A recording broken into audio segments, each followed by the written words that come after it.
So yesterday, I learned a lot. I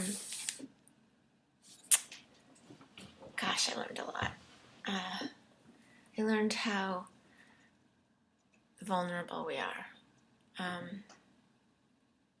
Extremely vulnerable and fragile we are.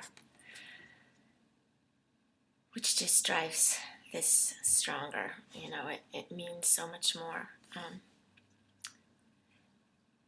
I think part of it is that I've been doing this for longer, and I think I've probably had the most free space of permission of anyone. It has nothing to do with me.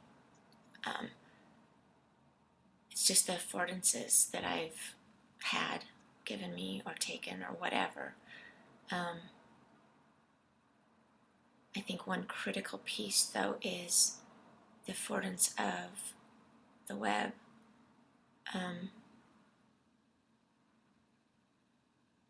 And Thomas drove that in last night. But so yesterday, Jared Polis is here, Judy Scoop is here,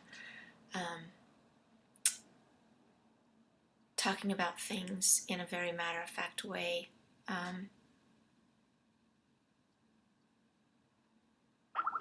Blew me away how it just stripped people.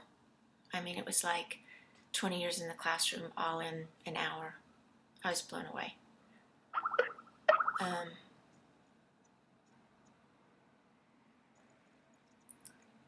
I hate, again, being so bullish, but I think this is something worthy of bullishness. It's ridiculous that someone has a dream and feels alive, and then in a short amount of time, good people can come into a space. Very good people. I think people wanting this more than any of us, perhaps. But spouting off some things that are not necessarily true. And then our fragile spirits just crumble. So I'm noticing that. I'm noticing what we're up against. I'm noticing the extreme need of hospice. I'm noticing the need for a calmness and for, like, I went through detox, a couple weeks of just a quiet revolution is a quiet revolution. That's what people are going to need to hear. So Thomas tweets me, I guess it was early this morning, direct message. So what's the practical piece of mesh labs helping each other in different locations? And without really thinking, I said, what we have, what Thomas and I have, what Marianne and I have, the 24/7-ness of connection, and how that one word in a connection empowers you. When you strip us down, we long to be connected. So that is where our power comes from, those connections. So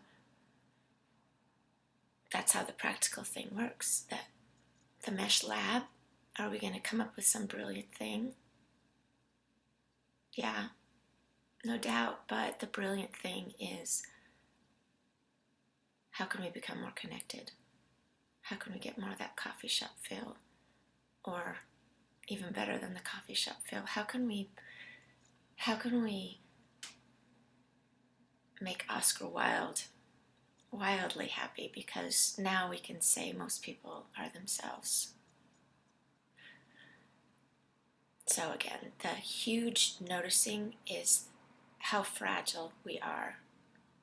So I'm imagining a day where we get past that 15 and 20% and we decide to not be fragile.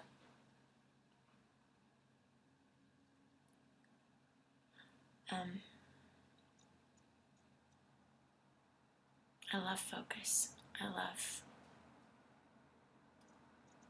calm.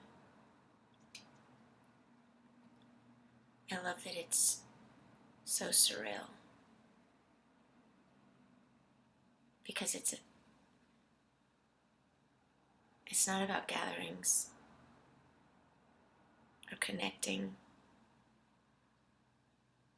alone. It's about gatherings that matter and connecting over things that matter. That's a huge difference.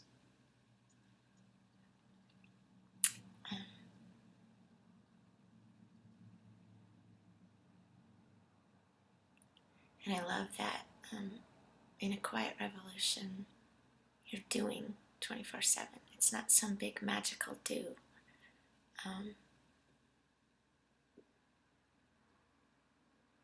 You're just prototyping. Everything is experiment. That's so freeing. And I'm imagining the day more people see that and feel that. Soul peace, world peace. Happy Valentine's Day.